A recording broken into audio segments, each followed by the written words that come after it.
Toilet ट्रेनिंगच्या readiness science दिसल्यावरती आम्ही आमच्या मुलीचं टॉयलेट ट्रेनिंग सुरू केलं. मी नेमकं काय केलं ज्यामुळे माझी मुलगी स्वतःहून सुसू आणि शी सांगायला शिकली?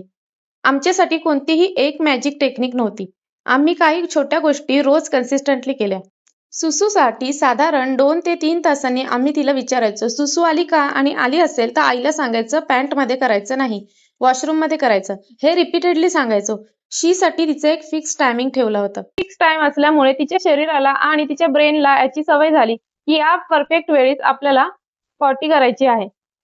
तिच्या अंडरस्टँडिंगनुसार आम्ही तिला हेही समजावून सांगितलं की सुसू आणि शी करण्यासाठी टॉयलेट किंवा वॉशरूम ही एक वेगळी जागा आहे आणि तिथेच सुसू आणि शी करायची. जसं जेवण बनवण्यासाठी किचन असतं, खेळण्यासाठी एक सेपरेट रूम असते किंवा झोपण्यासाठी बेडरूम असते, तशाच पद्धतीने सू आणि शी करण्यासाठी वॉशरूम यूज करायचं. आम्ही स्वतःहूनही एक्झाम्पल दाखवलं. मला सुसू आली की तिच्यासमोर सांगायचो की आईला सुसू आली आहे म्हणून आई वॉशरूममध्ये जात आहे. आणखी एक गोष्ट आमच्या बाबतीत उपयोगी ठरली ती म्हणजे ती खूप सेन्सिटिव्ह आहे. पॅन्टमध्ये सुसू किंवा शी झाली किंवा ओले किंवा खराब कपडे तिला अजिबात आवडायचे नाहीत.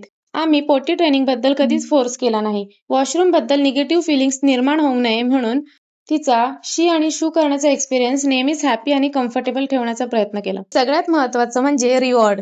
लहान मुलांना प्रत्येक गोष्टीमध्ये किंवा अचिव्हमेंट नंतर रिवॉर्ड्स किंवा ॲप्रिसिएशन खूप महत्त्वाचं वाटतं. मुलांचं कौतुक केल्यामुळे पुढच्या वेळेस ती गोष्ट करण्यासाठी ते प्रोत्साहित होतात. जर का सुरुवातीपासूनच आपण त्यांना फोर्स केला वॉशरूम किंवा पॉटीसाठी तर याचं निगेटिव्ह असोसिएशन होऊन मुलं पॉटी किंवा सुसू कंट्रोल करू लागतात आणि त्याचं रूपांतर नंतर कॉन्स्टिपेशन मध्ये होऊ शकतं. या व्यतिरिक्त फूड, वॉटर, बॉडीची बेसिक अंडरस्टँडिंग आणि बाकीच्या छोट्या गोष्टी आम्ही कशा केल्या त्याची फुल डिटेल्स मी डिस्क्रिप्शनमध्ये दिली आहे. आणि हो, हा आमचा पर्सनल एक्सपिरियन्स आहे. प्रत्येक मूल वेगळं असतं. आणि न्यू पॅरेंट्ससाठी माझी फक्त ही एवढीच टिप आहे, मुलांना कोणतेही नवीन हॅबिट किंवा ट्रान्झिशन शिकवताना स्वतःवर स्ट्रेस घेऊ नका.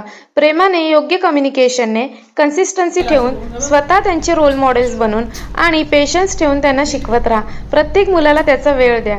जस्ट ट्रस्ट युअर प्रोसेस आणि सगळ्यात महत्त्वाचं तुमच्या बाळाच्या फिलिंगचा रिस्पेक्ट करा.